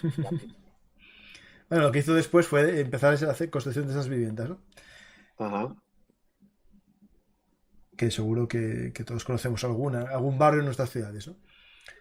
Sí. Aquí hay una en Asturias que se llama, en Oviedo, se llama el barrio de Tocote, porque eran viviendas sociales y te tocaban, ¿no? Y entonces en asturiano decían, Tocote el piso, Tocote el piso, tal, y era el barrio de Tocote, y se llama así todavía a día de hoy, ¿no? Es curioso una cosa, ¿no? Y los que nos están siguiendo, pues seguro que saben esto, seguro que lo saben, y es estas plaquitas que habían en las casas. Sí, ¿no? la casa de mis padres. Claro, yo no es que esté a favor ni en contra del régimen, pero me gusta la historia, ¿no? Entonces, bueno, pues ahí lo dejo, ¿no? Para debate y opinión de cada cual, ¿no? Quitar ese tipo de cosas, pues nos hace quizás olvidar de dónde vienen las cosas, sean buenas o malas, ya tú las quieras ver como las quieras ver, ¿no? Pero bueno, la memoria histórica, ¿no? Esa ley que tenemos. Sí, que en este caso, en el fondo, es un poco, claro, quitar lo que no es malo de un régimen, sino lo bueno, que al final, claro, también es cambiar, ¿no? La historia, ¿no? Estos barrios obreros, ¿no? Y sociales, que estos se hicieron en toda España, por eso que leí antes, en el 57 había gran número de chabolas y se va construyendo barrios obreros, ¿no? Que no hay que confundir con el barrio, dijo obrero, barrio social, con el barrio obrero, ¿no? Porque el barrio obrero lo construía la propia fábrica, es decir... claro, sí, lo construía la propia fábrica. El modelo, este es muy típico. En Gran Bretaña había muchas fábricas que planificaban la fábrica y las viviendas. Hacían como, sobre todo en la época de los molinos de agua y todo ese tipo de cosas, era muy habitual, Paco, planificarlo todo, ¿no? Porque claro, si yo necesito una gran mano de obra, pues voy a necesitar que tenga el alojamiento, ¿no? Correcto.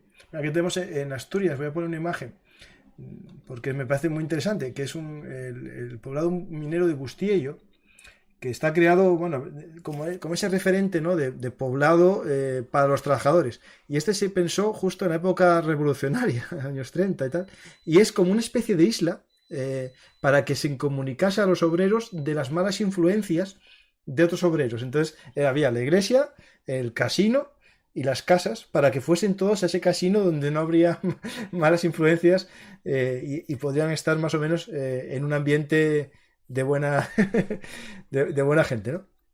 Es interesante porque cuando viajas, ¿no? Y la gente que viaja, cuando llegue a Asturias, verá, si vienes por Asturias aquí, a Mieres, hay muchas casas todas iguales. Son esos barrios mineros de justo al lado de un pozo se creaban casas para los trabajadores. Y es muy típico de barrio obrero, que después se une a ese barrio social que estamos hablando del chabolismo, ¿no? Que bueno, esto hay que siempre mostrar las cosas. Alguien me dirá que, bueno, edulcoro, ¿no? Estas son cosas de verdad. Como también si te vas a Rusia, a la Unión Soviética, encontrarás barrios obreros creados por la Unión Soviética, porque eso lo hacían, Claro. Más cosas. ¿Por qué, en qué década el turismo se vuelve importante para la economía de España? Es que es de fuera, es de México. Se me ve bien porque me veo a mí mismo parado la imagen. Sí. ¿Sí? Pues no sé qué ha pasado. Pues mira, sobre todo en los 50 comienza a ser importante, pero la época del megaboom son los años 60. ¿Por qué? Pues porque esa apertura, esa aceptación de España en el bloque, pues como sabéis, es lo que va a traer una llegada masiva de turistas. La época de los 60 es tremenda para pues, un éxito muy grande, un éxito buscado, lógicamente, ¿no? España se convierte en un país seguro, en un país confiable y en un país barato, no por voluntad, Paco, sino porque es un país más pobre y entonces pues, se convierte en un país pues, más barato, ¿no? Claro, es el efecto de todas las economías, ¿no? Siempre van, para maximizar beneficios, las empresas tienden a ir a un país más barato la pérdida de empleo en el país anterior, pero normalmente si todo va bien, se generan puestos de mayor productividad que mantienen el empleo, ¿no? Eso espero que continúe, porque si no vamos mal. Una pregunta, como se me ha congelado la imagen, ¿yo puedo desactivar la cámara y volverla a activar o pasa algo? No, yo te veo bien, yo te veo bien. ¿Sí? Sí, sí, sí, sí, sí. No, no puedo hacer así. Sí, sí, así. hazlo, sí, sí, sí. Ah, ya está, ya estoy. Ya me veo ahí en directo. Sí, sí. Más preguntas. A ver, aquí es un... ¿Podría ser que un militar sabe quizás mucho de guerras, pero no tiene ni idea de crear la paz y ahí le pilló la falta? O sea, al comienzo. Bueno, yo creo que es más ideología, ¿no? Bueno, yo a este señor, ¿qué le diría? Que yo a mis alumnos muchas veces les empiezo diciendo que Franco es un excelente militar. Es decir, es un gran estratega y tiene muchos éxitos militares, pero claro, no es economista, ¿no? Entonces, de alguna forma, esta frase se la escuché a este compañero mío, que para mí es el mayor experto de esto en España, que es Carlos Barciela, que decía que Franco pensaba que los precios y la economía le iban a obedecer como si fuera un cuartel. Y claro, esto no funciona así, es decir, la economía tiene su propio rumbo, ¿no? No sé si me estoy yendo mucho de la pregunta No, no, se entiende perfectamente, sí. de este señor, es decir, él era un militar, pero a la hora de gestionar la economía utilizó formas y mecanismos que la economía no obedecen a esas reglas, ¿no? Pero lo bueno que ahí supo rodearse de gente que... A ver, yo siempre tengo una teoría, ¿no? Hay dos personas... Sí, hay dos tipos de personas, ¿no? Los que se rodean de tontos para aparentar ser listo y los que se rodean de gente más lista para aprender, ¿no? Pues ahí... Muy bien, Paco. Pues te digo una cosa. Otra cosa muy interesante es que si analizamos la composición de los gobiernos de Franco, al principio eran tontos que le daban la razón en Sí. todo. ¿Por qué? Porque él está inseguro en el poder. Claro, Él ha llegado... Pero poco a poco, conforme se va sentando en el poder, incluso cuando gana la aceptación de Estados Unidos y casi el reconocimiento, entre comillas, porque el reconocimiento no, pero esa aceptación internacional, ahí es cuando, de alguna forma, ¿qué pasa? Ya estamos suficientemente seguros como para, mira, voy a coger un técnico que a lo mejor no dice lo que yo quiero, pero ¿para qué quiero un ministro que al final lo único que me da es la razón, ¿no? Y además hay una cosa también muy curiosa, y es que todos los que han sido ministros en el franquismo o políticos en el franquismo automáticamente son denominados fachas por los españoles, ¿no? Pero es que algunos eran reformistas. Un ejemplo que tú vas a conocer muy bien, Manuel Fraga. Sí. Pero es que Manuel Fraga era un tocapelotas con Franco. Quiero decir, eran las típicas personas que estaban en la línea de la reforma. Otro ejemplo que conoce la gente muy bien es Adolfo Suárez. Es decir, no eran gente que ya estaban diciéndole, digamos que no eran falangistas por convicción, sino eran gente aperturista, reformista. Sí, Suárez estaba en el movimiento, era presidente de Falange, pero ya no era la Falange de camisas viejas, sino una camisa nueva bastante cambiada, sí, cierto, sí. Y Fraga es cierto que sí que tuvo hasta problemas, serios. Hombre, no te he puesto un ejemplo de los tecnócratas más en contra de las ideas de Franco, pero he buscado personas conocidas, ¿sabes? Sí. Una pregunta. ¿La agricultura fracasó durante la autarquía más bien por la falta de maquinaria, combustible y fertilizantes, todo de importación, debido al bloqueo económico tras la Segunda Guerra Mundial? Es una causa muy importante, sí. No sé qué peso le podemos dar a eso frente al desastre del propio mercado. Porque, claro, si yo dejo que el mercado funcione, entonces el agricultor que está vendiendo cosas para su propio beneficio podría tener incentivos a intentar importar la máquina. Lo que pasa es que se encontraría con un problema que con mucho acierto este señor va a encontrar, y es que como no puede importar la máquina, ¿no? Pero la lógica del mercado habría sido esa, es decir, yo puedo importar la máquina, entonces la importo, pero porque con esa máquina yo la meto en mi proceso de producción, vendo más caro y entonces me puedo salir ganando. Pero aquí era un juego en el que nadie salía ganando. Es decir, el agricultor no se podía lucrar, además no podía comprar la máquina, entonces, pues ese buen agricultor, como sabe el oyente, al final, ¿qué es lo que va a hacer? Sobrevivir. Y la forma más fácil, dadas las reglas del juego, era el mercado negro. Sí, claro. Sí. Aquí, igual que en la URSS. Igual. Sí. Ana dice una reflexión que, bueno, que parece que la vida de muchos, ¿no? Solía decir que nací en el 75 en un hospital público de Barcelona, el piso familiar de protección oficial, que todavía vive mi madre. Teníamos coche, trabajo en la SEAT para papá y mamá. Es cierto, el mundo está cambiando y viendo la evolución, que esto sería para hacer un programa económico del futuro, lo de tener coche en propiedad va a ser algo a lo mejor extraño, ¿no? Yo eso tengo mi teoría y me gustaría, sigo mucho a dos youtubers de coches y es un tema que va por ahí, es decir, lo de tener coche, que era lo que asociábamos todos, ¿no? Al éxito, a la vida, a las vacaciones, ¿no? Ir en coche en vacaciones. Puede que lleguemos un día que el coche lo alquilemos para ir de vacaciones. Porque Bueno, mientras tenga dinero para ir de vacaciones. todo puede ser, sí. Sí, sí. Mira, yo, hablando de yo soy del 75, por eso leí esa pregunta. Yo soy del mismo año, ¿no? Y yo me acuerdo de ir a Alicante, porque los Asturias era nuestra aventura, ir a Alicante. Éramos afortunados por poder ir a Alicante de vacaciones. De ir 7 en un coche, eh, con carro, el carrito, la vaca, y cruzar todo Castilla en 2 días porque no había autopistas para llegar allí, claro. Es que te iba a gastar una broma, pero a lo mejor hay gente que no la pilla, ¿no? Parece la película de la Comunidad del Anillo. Os faltaba el anillo y, pues claro, desde De allí Asturias, hasta sí, sí, sí, sí. Alicante, madre mía, menuda ruta, ¿no? En un Renault 8 con asientos de borreguillo, porque mi padre los tenía de borreguillos puestos. Y para añadir, teníamos un perro de juguete de estos que movía la cabeza atrás, que era muy típico en esa época, porque decían que quitaba los mareos y la electricidad estática. Tengo alguna foto y son muy épicas. Pues, pero éramos felices todos, ¿no? Yo creo que incluso más que ahora mucha gente, incluso que mi hija, incluso. Eh, ¿Por qué a largo plazo pocos países mantienen la liberación de economía?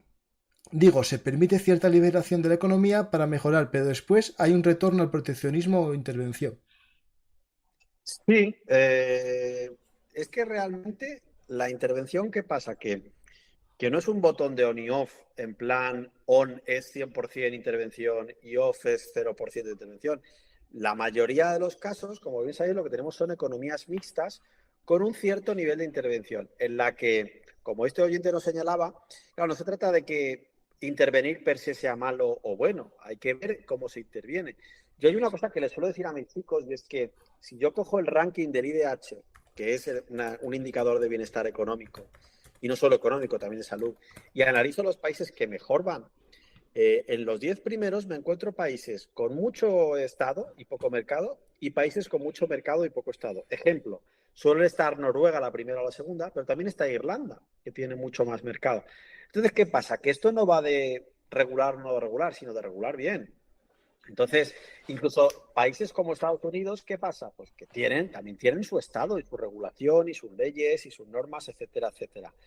El tema es que la regulación no sea demasiado perjudicial, porque sí que hay regulaciones, y podría poner ejemplos de países, pero claro, ya sabemos que si en España digo cierto ejemplo, me van a decir, este es de aquello, como bien sabéis, ¿no? Pero evidentemente Venezuela es el ejemplo súper típico que todos hemos puesto alguna vez, pero Argentina va el mismo camino, también te lo digo, Paco. Argentina tiene un camino peligroso de intervención, ¿no?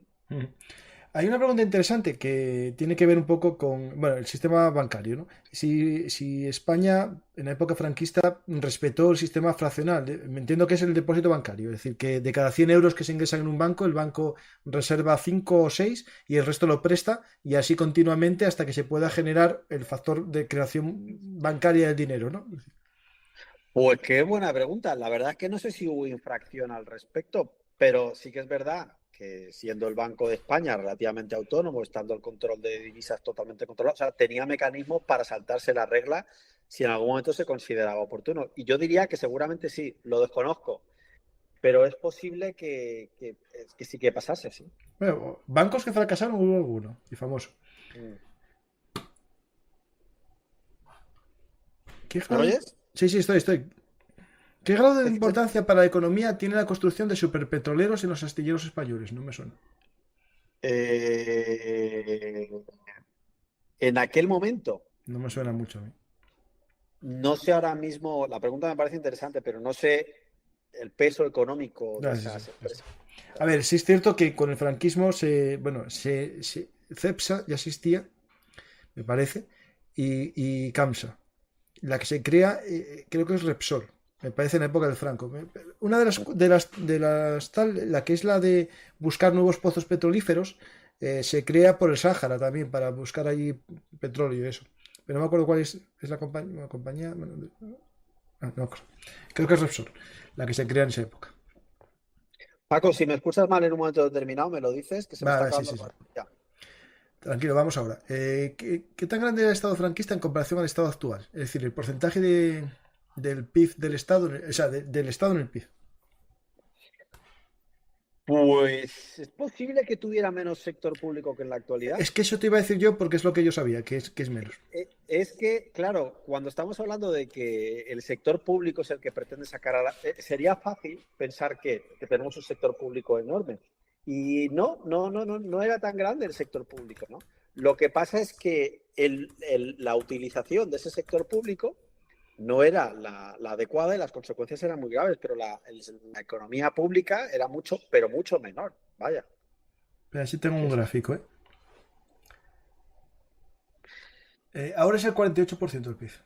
Ajá. Pues seguro que era mucho menos. Es que no me gusta hablar de cifras aproximadas si no conozco la cifra exacta, pero era mucho menor, sí. Así puedo poner un año, 1960. Ah, no. Bueno, ya, bueno, lo buscaremos. Sí, Pero menos, yo solo sé que era bastante sí, sí, menos. sí, era bastante menos. Diferencias entre desarrollo e industria. Franco era un intervencionista, en ese sentido dan la mano a la extrema derecha y a la extrema izquierda. Sí, es decir, los extremismos no suelen ser liberales, eso es cierto. Diferencias entre el desarrollo industrial de Corea del Sur y España, ambas de dictadura. Yo creo que en este periodo España llegó a tener un crecimiento industrial superior a Corea del Sur, lo que pasa es que después se frenó, ¿no?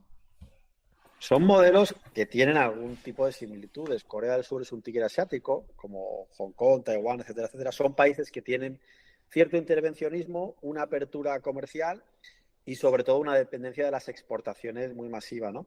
Pero sí que es verdad que Corea del Sur es un exportador industrial muy, muy potente, que su éxito se ha debido a eso, y el ritmo de crecimiento ha sido muy acelerado en comparación al de España. Corea del Sur, igual que los tigres asiáticos, como sabéis, tuvieron un crecimiento económico aceleradísimo en muy poco tiempo. Sí, pero que sí que tuvieron en común un poco, incluso con el Japón post Segunda Guerra Mundial, es la aparición de grandes cárteles o grandes Sí, sí, sí, sí. oligopolios con influencia del Estado, ¿no? Por ejemplo, Sí, en sí, sí, sí. Corea, Hyundai, que tiene desde microondas hasta coches, ¿no? Y Hay barcos.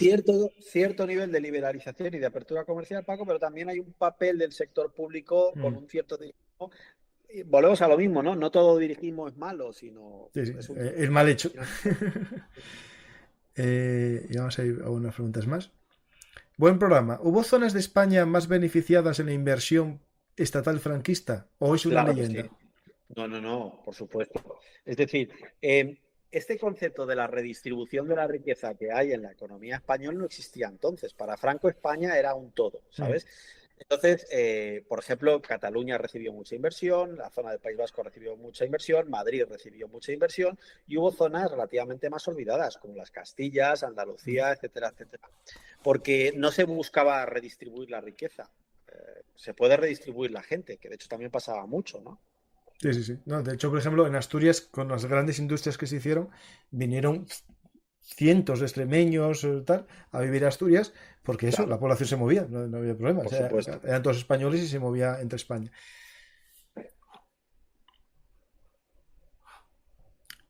Bueno, ¿por qué Finlandia o Noruega se dice que tienen libertad económica, pero tienen mucha regulación e impuestos muy altos? Eso de que son socialistas es muy repetido en gobiernos de izquierdas.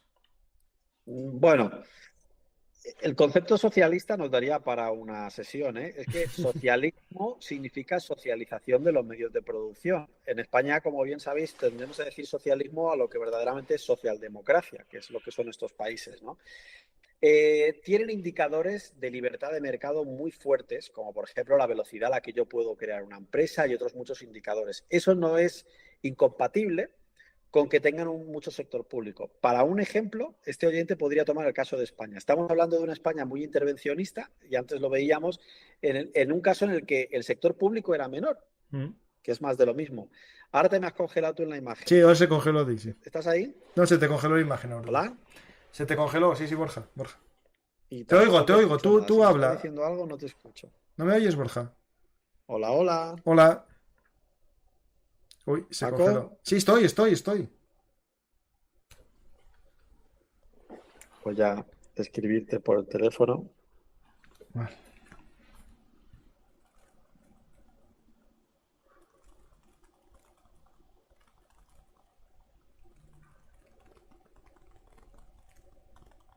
Me dices que me oyes, pero yo a ti no te oigo. No, pues ya. Bueno, pues yo te sigo contestando. Tú responde esta y si no, ya Estaba acabamos ya. diciendo eso, ¿no? Que Eso. el caso de España, teníamos un sector público pequeño que hacía una intervención muy fuerte y que podemos decir que España era un país no liberalizado, pues en el caso de Noruega o Finlandia pasa lo contrario. Tienen mucho sector público, pero este sector público no es intrusivo con el mercado, es decir, permite que el mercado funcione bastante bien. Sí. Y ahora ya para la siguiente pregunta no sé cómo lo vas a hacer porque se me ha parado la imagen. En el chat a lo mejor lo puedes ver en el móvil. No, si no, es que claro, no te voy a escuchar, no me vas a escuchar, espera, Espera, si no ya, espera, te mando un mensaje, espera. Te voy a mandar un mensaje por WhatsApp y lo vas a estar escuchando. Y si vemos que no se soluciona esto, apaga la cámara y enciéndela, y si no se soluciona, nos despedimos del público. Pues mientras tanto, la gente, si tiene alguna pregunta. Te voy a mandar un mensaje por WhatsApp y lo vas a estar escuchando. Y si vemos que no se soluciona esto, apaga la cámara y enciéndela, y si no se soluciona, nos despedimos del público. Yo estoy apagando y encendiendo, pero a ti es que te veo congelado y tampoco te mueves. Pero me puedes mandar el audio, yo te contesto. Vale, vamos a una última pregunta.